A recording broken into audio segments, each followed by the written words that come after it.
You're listening to Country Squire Radio.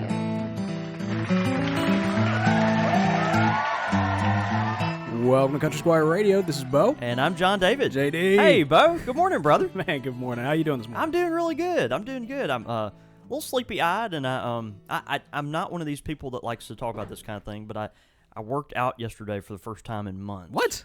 And I did Are you going to turn into one of those guys? I did these lunge things, and it was really difficult for me to sit down in the Podastery studios today. So I'm not going to be one of these people that talks about it all the time. Right. I'm going to talk about it today. Oh man, fair enough. Well, I mean, if you've earned the burn, you got to kind of brag about it. Well, just one time, just give me this one. Fair enough. Just give me this one. What's going on with you, man? Man, not a whole lot. The only time I've ever done lunges was right before I went skiing for the first time, because they say that because of you get in the ski position. Oh, that makes a lot of sense. Yeah, in order to prepare for it, that you need to kind of do the lunges. And so I remember I hear that's really difficult on your lower body. Like you really do feel worked out afterwards. I did fine. Although I did the lunges for a couple weeks ahead of time, and for the most part I was good. Like day of, I was a little rough, but I recovered. That's because you're a physical specimen, though. I mean, you're just like some kind of specimen, like the statue.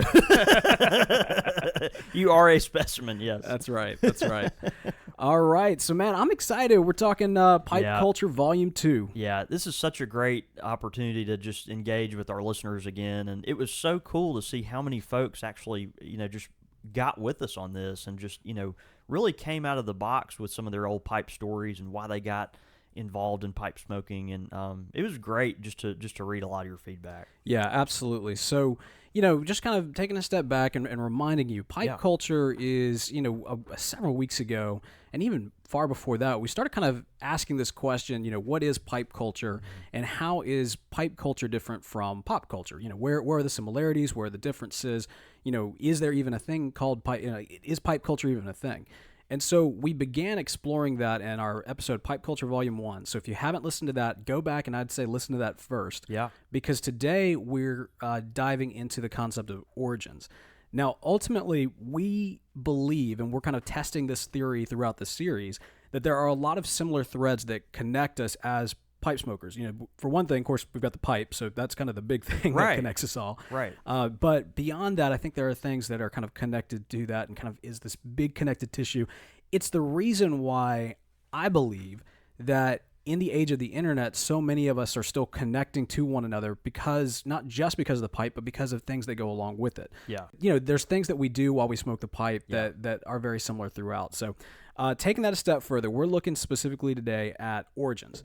Now, I had a theory going into this that two of the main shared origins are going to be through family, right, and then also through just the culture itself. Wanted to kind of engage be part of with that. it and be a part of it. Yeah. One thing I was kind of surprised at is that there's actually a third tier that I want to talk about first, which is health. People actually come into the pipe for health reasons. We have gotten a lot of feedback about that, haven't we? It's something that you wouldn't necessarily, think of. A lot of people, when you think of healthy practices, pipe smoking isn't necessarily the thing that jumps in. Right. But we're not necessarily even just talking about physical health so much as mental health. Right. And even when we opened up the conversation in the beginning, we heard a lot of people saying, I started smoking my pipe because I had a lot of anxiety. Yeah. I had a stressful job.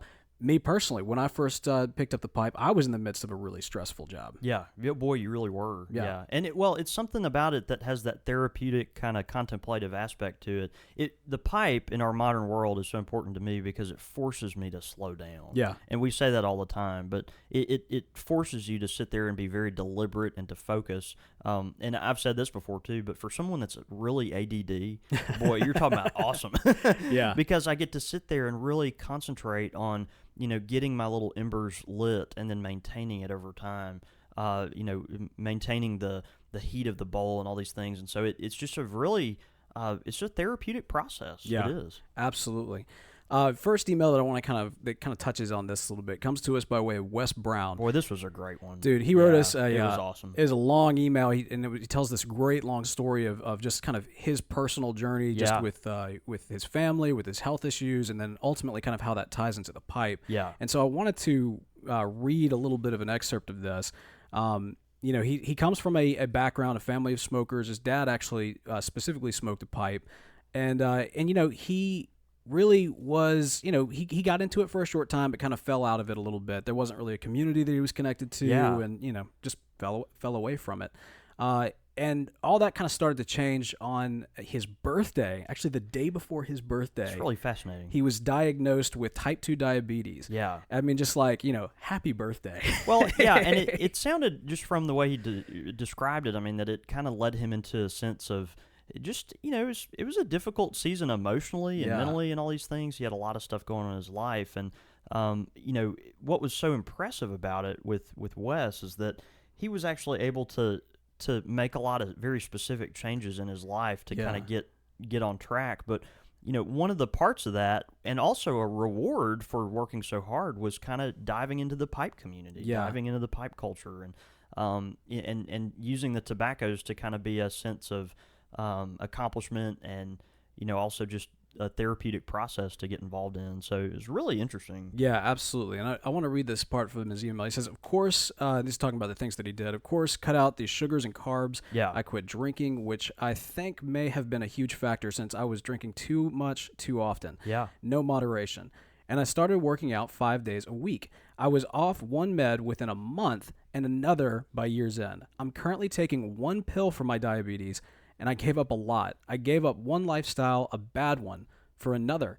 I'm down to 65 pounds from my heaviest, and I'm in the best health I've seen for years. Isn't that incredible? That's really awesome, dude.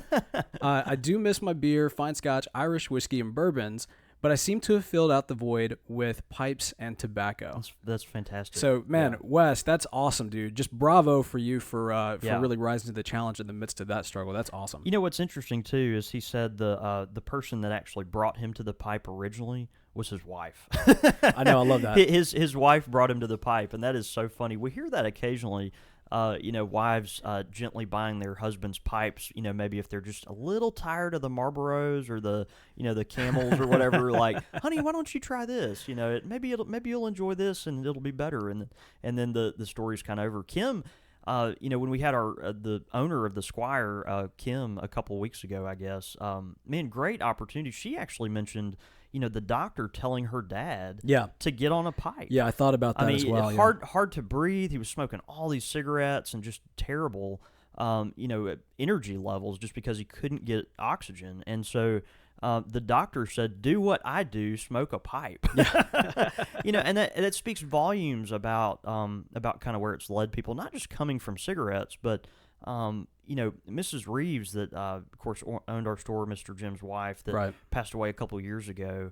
I used to love when she was talking to people about these pipes, particularly new pipe smokers. But she would constantly say, pipe smokers live longer, and it's because of the relaxive, contemplative, meditative. She loved the meditative aspects of it. But that makes sense to me. Yeah, it makes sense to me. We got another comment too. This one actually comes from Reddit user Soth, who says, I needed something to take the edge off of my anxiety, but didn't want to smoke cigarettes, so I bought a church warden and never looked back. Yeah. So, yeah, awesome. Another one, too, just kind of a personal story. I'll just share this. A guy who's actually doing some work for me for Podastery right now, and he's actually, we're looking at possibly launching a new show with him at the helm. He has just had the worst time with cigarettes, and he's really trying to quit. His wife has just recently quit, and he's just having a tough time. In fact, I had him in here. We were working on something together, and like the entire time he was just sitting there like, I need a cigarette. I need a cigarette. I mean, like he was just shaking. He was angry. He just really wanted to go out. Yeah. And I had been talking to him like, look, not this time, dude. Like I've got a pipe collection. I've got my the pipe that I started with. Let's go out back. Let's first finish what we're working on. And then as a reward, go out back and I'll show you, kind of walk you through the process of smoking a pipe. And, it causes him, for one thing, of course, it's obviously, cheaper and all that good stuff. Right. But you can't just go out and light up a cigarette. There's a process. It's a slower thing. Absolutely. So it lowers your tobacco intake. Right. And it's much more enjoyable. It's so enjoyable. Yeah. It's so enjoyable. Well, you get complexities of flavors, and there's such a world of tobaccos out there. I mean, I know some of these cigarettes taste different, but like, come on. Yeah. The enjoyment level of the flavor is just incredible with it. I wanted to mention, can we talk about Jeff, a.k.a. You Are Why I Drink? Yeah. Which is his handle. Jeff, which we hear from quite a bit on the show, and he's the Twitter handle You Are Why I Drink. But he was talking about going through a really difficult season, just with some family issues, and he went through a phase where he was kind of probably a little reflective, trying to work some stuff out mentally about where he was at, and grew a really big beard. And he saw a picture of this guy with a big beard one day, and he was smoking a pipe, and he was like, "That's another thing. I'm gonna try smoking a pipe." And so he went down and bought him a pipe, and it's interesting because as he's done that now, just as his life has changed, it's become a part of his rhythm, his routine. And he actually called us the other day at the shop. I got to speak with Jeff. It was awesome. And he ordered some Cherokee from us and enjoyed it. And he actually went over to his dad's house and shared it with his dad. Oh, that's and great. found out his dad was a pipe smoker a while back. And so now he's even got his girlfriend smoking a pipe, which is funny. Anyway, so a lot of times it comes along later in life like that, where it's just a part of kind of maybe not a midlife crisis, but an event where you're just you feel like trying something different. Yeah, and I love that with Jeff specifically. That image of I saw a guy with a beard smoking a pipe. Right. And that gets kind of into that second layer, which is the culture itself kind of calls you into it. Exactly. Be it characters like Gandalf or Sherlock Holmes, or even just kind of the look or the aura is kind of what I think. Manly of. man. Yeah, just someone who's dapper, intellectual, or strong woman. I want to make sure I give some love to our female listeners. I know we've got a lot of lady listeners do. who've We been reaching out to us lately, so we got to be better about that. That's right. That's exactly right. But yeah, so absolutely. So I love that. I want to also read one quick excerpt from his email. Yeah. Which I thought was just great. He says, "My girlfriend, who's into cigars, just recently purchased her first corncob pipe and had me teach her how to do pack, light, and smoke it. Sometimes on the weekends, we sit on the porch, enjoy a sweet smoke, and listen to old episodes of your show. Thank you again for all you do, and keep up the great work." So I just want to say to You Are Why I Drink's girlfriend, I guess we can call him Jeff. Jeff, yeah, he said call him Jeff. All right, so to Jeff's girlfriend, thank you for listening. We really appreciate if you that. got any sisters too, or any cousins or anything that also like to smoke a pipe or cigar, man, I'm just saying, I'm Jackson's most eligible. Never mind. Oh my gosh! Don't hit on Jeff's girlfriend. I'm telling her to send me a sister or something. Oh, that's awesome. All right, I've always considered myself as having been born in the wrong era, not in a hipster way, I swear. As such, I've always fancied smoking a pipe. It has always seemed a sort of classy and throwback to a much simpler time. It makes you take some time out of your day, and you get to enjoy the actual tobacco rather than tons of added chemicals. Yeah. A very relaxing hobby indeed. That comes to us by BeavT8R over at Reddit, and it's that same kind of thing, that kind of aura. There's something about wanting to be part of the culture that I was actually surprised that that's been so huge. I had a theory that was the case, and honestly, I thought it really had more to do with being influenced by the Holmes or the Gandalf or the Bilbo type characters that really pull you in. Right. But in fact, with a lot of people, it's just kind of wanting to be part of the culture that exists. I think so. And I think that's awesome. Is that kind of how you got involved with pipe smoking, Bo? I think for me, it really was more about just needing a chance to kind of, calm myself down and slow down. Yeah. But you know what? I mean, at the same time, I do think that just kind of the imagery of sitting down, because I was painting at the time. Yeah. And I liked the concept of being able to smoke and paint at the same time. Yeah. Or maybe it might have been that, or maybe I had an image in my head of me sitting out on the porch in the middle of a rain, puffing on a pipe. Yeah, I just liked that concept.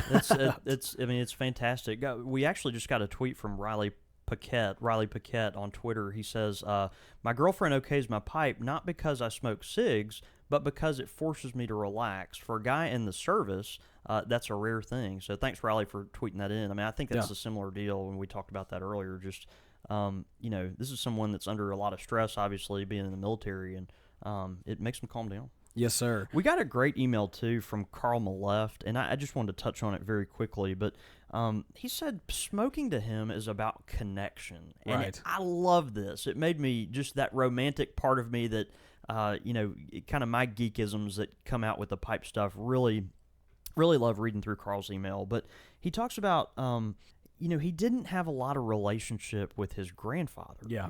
And actually, it wasn't that it was a bad relationship. It was that there was just no relationship. And what Carl says is that, this is something with the pipe that he can actually engage with and find commonalities with his grandfather. So even though there wasn't a relationship, he still feels like it's a sense of relationship. Yeah. It's funny. I kind of compare it today to, personally, like, one thing I've always enjoyed is yard work and landscaping. Like, that's just my thing. And looking back on it, well, that's what Dad and I did all the time when I was a kid, man. Awesome. And I loved it. Like, that was, man, me and Dad, like, we got in the yard and got dirty and we're planting stuff. And that was great, and it's a similar kind of thing. Yeah, absolutely. And I want to dive into kind of that family relationship. But before we do that, there's one last one I wanted to cover with kind of the cultural. Yeah.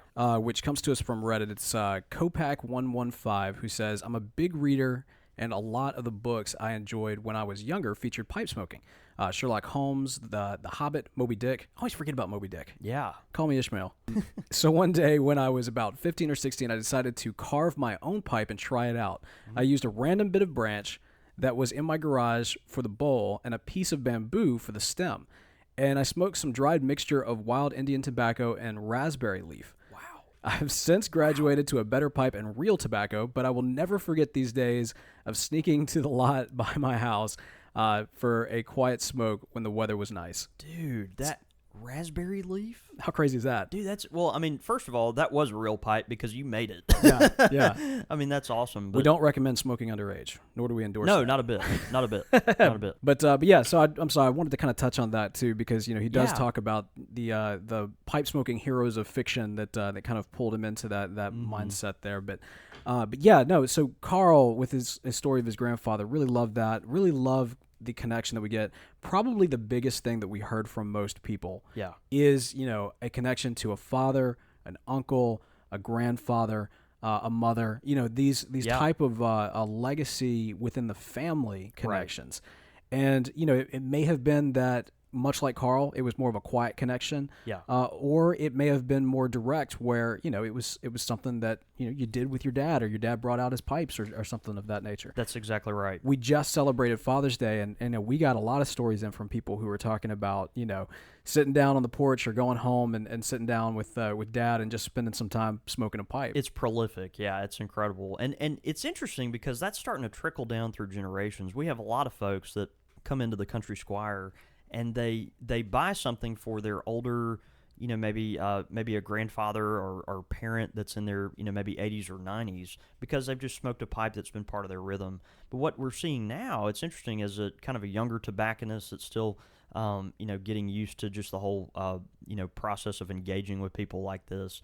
What I see now is that you've got 40-year-old dads, or maybe 45 or 50-year-old dads, Right. and now they're children are coming in to get them stuff. Yeah. Well, and that's really interesting to me. I just love it. And what you're seeing is that kind of torch being passed down, and the child sees how much of a rhythm and a ritual and a blessing it is for their parent. So they want to of all things, to get your pop on Father's Day, like, You gotta get him a pipe. You gotta get him a pipe. Absolutely. I think that's awesome. Sarah52 on Reddit says, second generation pipe smoker. My first pipe was one belonging to my father.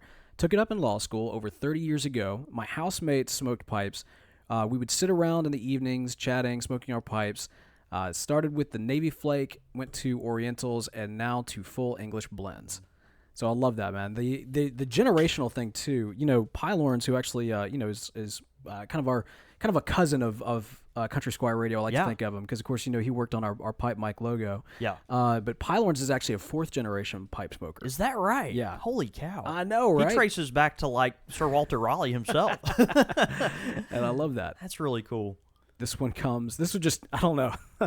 This one just makes me happy. This comes from Wise Old Codger, who says, pipe was given to me by my pops to stave off hunger when working in the fields picking rocks.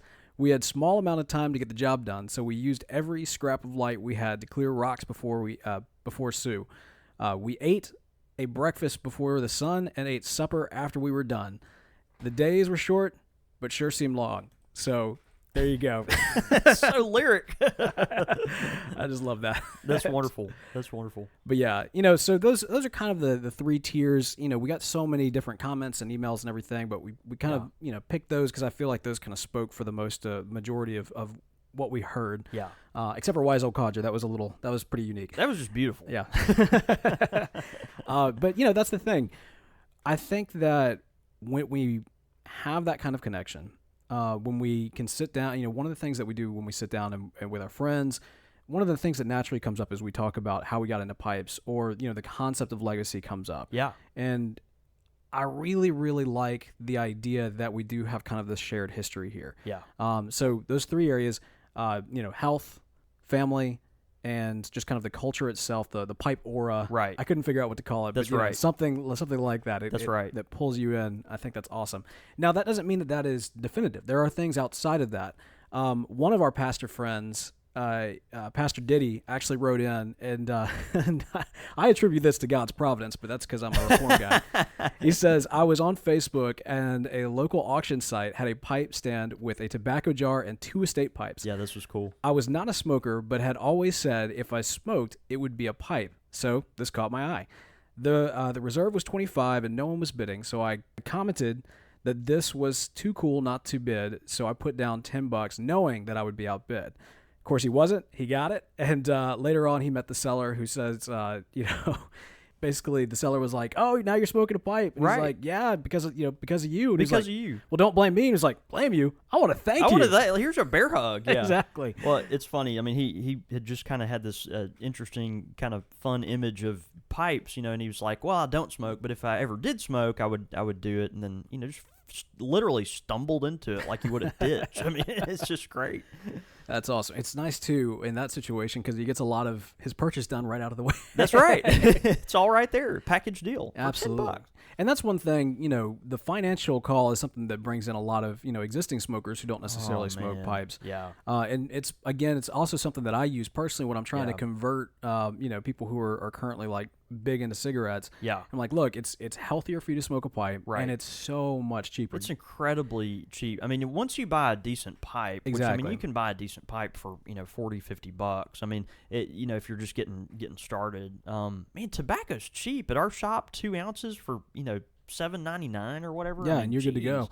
And the thing is, it lasts for that's several smokes worth. Yeah. You get whatever pipe you want to when you start off, and right. I know a lot of people will go in and they really want to find that perfect pipe, and right. And then if that's it for you, then that's great. That's right. And then there's guys like us that like, okay, well now I need a pipe for this and a pipe for that. And exactly. A pipe for that. Ooh, that one's shiny. I need that one. Yeah, absolutely. But anyways, that is our look at pipe culture, Volume 2, Origins. We loved getting all of your emails and thoughts and feedback here. Yeah. These conversations I really enjoy because it's a chance to kind of almost feel a little scholarly, like we're doing a little bit of a research project, jumping into this world and hearing so many thoughts and experiences. And we just love that kind of community with you guys, and we appreciate it. Yeah, it means the world. I want to mention one more thing before we kind of segue. From Pappy Joe, he just tweeted, and this is something to think about with the family connection too, but he actually says he has given, and you don't think of it much this way, but he has given his sons pipes that he's actually carved himself. That's awesome. And then bought them pipes. And so not only are you having, younger generations trying to mimic their forebears, but even older generations recognizing, man, this is something I love and is important to me. I want to gift this to my son. I want to gift this to someone that I love. It's an heirloom item. Yeah, absolutely. I think that's really neat. Yeah. It's you think about kind of the estate pipes, and a lot of times when you see those sales, maybe it might be somebody getting out of the hobby, but a lot of times it is because the pipe smokers is passed, and he's got all these estate sales that kind of, they are these estate pipes that go up for sale. But I like to think, and I like to hope that there's at least a couple of those pipes that are down, that were gifted to a son or an heir of some kind. Yeah. I can imagine too. You get a little overwhelmed if what was your your large shipment that you had of estate pipes? Oh my goodness! When Father Pat Smith here from Jackson, a local Catholic priest who's retired, he came in and we were able to work out a deal with him to get his pipes, and man, it was 175 pipes. Yeah, they all had stories, and the historian, I didn't have time to write them all down. Yeah, I know, right? Man, you could just write a book with some of these collections. Yeah, just fantastic. And I really encourage people. We'll leave this in just a sec, but I really encourage people when they smoke an estate pipe. Man, this is the just geek in me, but when you smoke an estate pipe, remember that it's got a story. Yeah. Like, it was purchased by someone. It was a very personal item.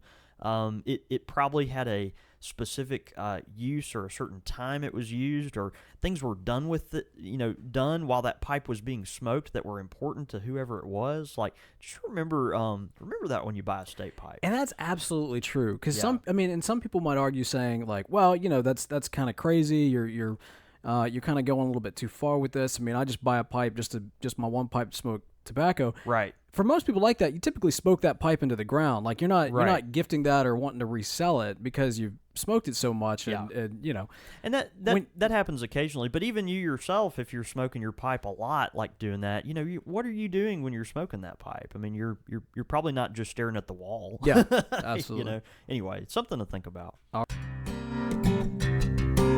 Pipe question of the week. Pipe question of the week this week comes to us from Polish X on Twitter. He says, best pipe lighter aside from matches. Any suggestions? Now, I know you're a match guy. I am a match guy. Okay, couple options here. If I'm outside in weather, I use a Zippo. Now, there are folks out there that think that's heresy because when they use a Zippo, they can get a little bit of that taste or whatever from maybe a the oil glimmer of the lighter fluid or something. Man, I just get over that. Like, a Zippo is fantastic, and that taste doesn't last long at all for me. But I have a huge fan on my front porch, and I can sit directly underneath that fan and strike that Zippo and have just a great smoke for a long time. Yeah. Zippos are fantastic for weather. I like them. If you want a soft flame lighter that uses butane, I'd go with a Zycar.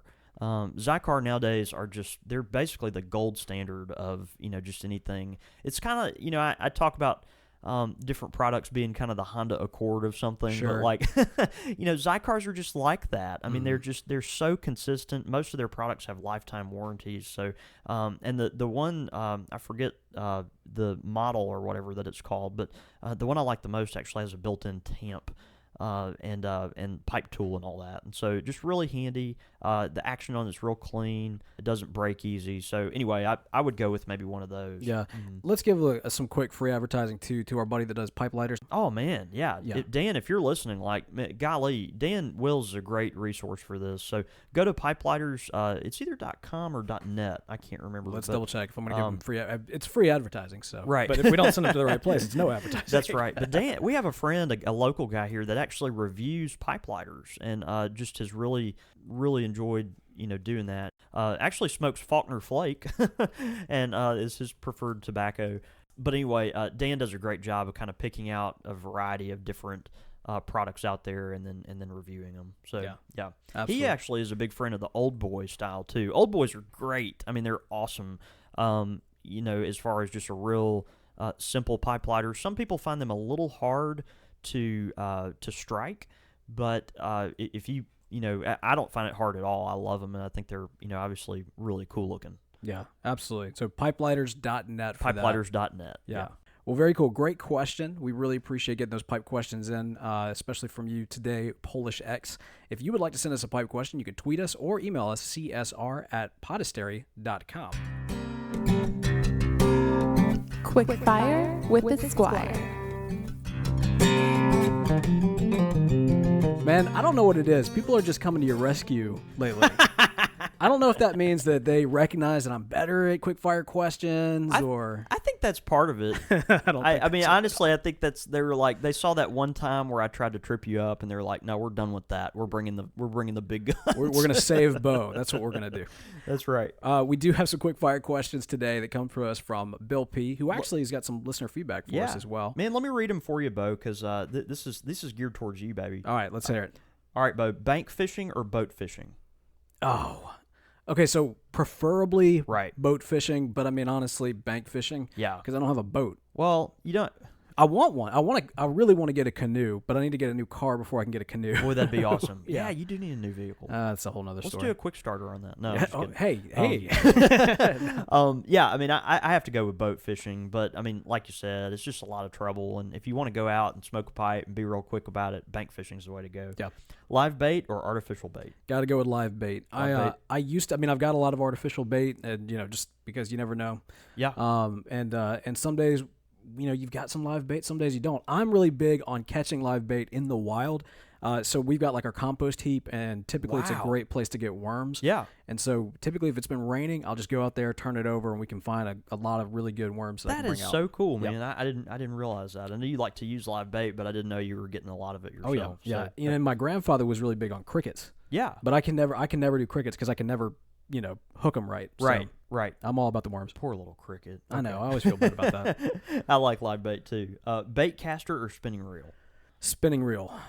Yeah, spinning reel. I think I have to go with bait caster. Why is that? I'm not exactly sure what both of these things are, but fishermen out there are like horrified. Right now. It's again it's a little bit of a separation from my grandfather, who is big as he's a big bait caster, but Yeah. no, I'm all about my spinning rod and reel. Okay. The spinner is the one with the open face on it? Yes. Is that right? Okay, no, I don't. Yeah, definitely a bait caster. No, I can't do that other thing. Fair It enough. always looks like that ball of yarn that like gets all tangled when I use it. Well, if you knew what you were doing. Yeah, which obviously I don't. We need to go fishing, buddy. I'll show you a couple things. Yeah, we did it that one time, and then I slipped on that You rock and hurt my Oh, I tailbone. You forgot remember about that. I was Yeah. out for like 3 months. I mean, it was terrible. Yeah, I'm sorry. I thought I had broken my sternum. Yeah. Or no, that's my sacrum. Whatever that bone, whatever your tailbone is. I have no idea. All right, catch and release or keep and devour. Dude, I'm a big fan of keeping and devouring. I don't really like this might be heresy to a lot of people, but I'm not really big on the concept of like sport fishing, sport hunting. If I'm gonna kill it, or like if I'm gonna cause it pain, I'd rather kill wanna it, and eat consume it. Yeah, I want Yeah. there to be a purpose You behind died it. for a reason. Exactly. So I don't know. Maybe that makes me a little weird or whatever. But I prefer to. I'm definitely more of a catch and eat. But at the same time, we do have laws. So sometimes you have to throw it back just based on the size. The size or the number. Or And whatever. unfortunately, typically I'm throwing back way more than I want to because I cannot catch a big one worthwhile. Yeah, I'm a keep and eat guy myself. Yeah. All right, last one. Going old school with this one. Bill Dance or Jimmy Houston? Do you know who these guys are? I have no idea. All right, so they are. They've got fishing television shows, or they've each had fishing television shows. Yeah, that's great. I have no preference here because as much as I love fishing, I kind of see fishing television the same way I see Bob Ross, in that I love it, but I put it on Sunday so I can fall asleep. Right. So that's no preference. I guess if I've got to go with one, I might go with Bill Dance because right. he's kind of getting on up there. Fair enough. I'll go with Jimmy Houston just to be different. That'll work. That'll work. And he writes, he finished his thanks for the great show. Man, we really appreciate that, Bill P. And, of course, if you want to send in some quick-fire questions and rescue JD on a weekly basis, please do. You can email Bo's them. actually begging you. Kinda. You can email those CSR at podastery.com. Your thoughts, your comments, listener feedback. As I mentioned, Bill P. also wrote us an iTunes review. He said, one of my favorite new weekly rituals is to catch up with JD and Bo on the Country Squire radio show. The production quality, in my humble opinion, is excellent. The pipes and tobacco discussion is educational and fun, and I enjoy the guys' riff on the topics just as much as the pipe stuff. They mix it up with different kinds of shows, like their shop talk segments, and their contagiously happy tone always has me grinning and wishing I had a southern accent. Congrats on the podcast, guys. Now that they are all here, I intend to get caught up on many back episodes. That's great. Thanks, Bill P. Man, we have a lot of fun. I think our southern accents are sweet. Do I have one? I've for the longest time I tried to suppress it, but at the same time, I think it just kind of comes through naturally. I think you've got a little. Not nearly as sophisticated as yours. That's right. Y'all come on down. That's a parody of your own voice. Yeah, that's horrible.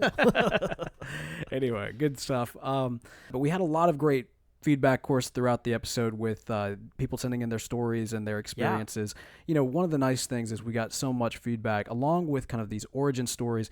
y'all were also so kind to us and told us about, how much you've enjoyed the show and how Yeah. you've incorporated it into your weekly rituals. And man, that just really makes us feel good. It does. It really does. And we love, the more this show can get interactive with y'all, the better. Man, y'all are the reason we're here. Yeah, absolutely.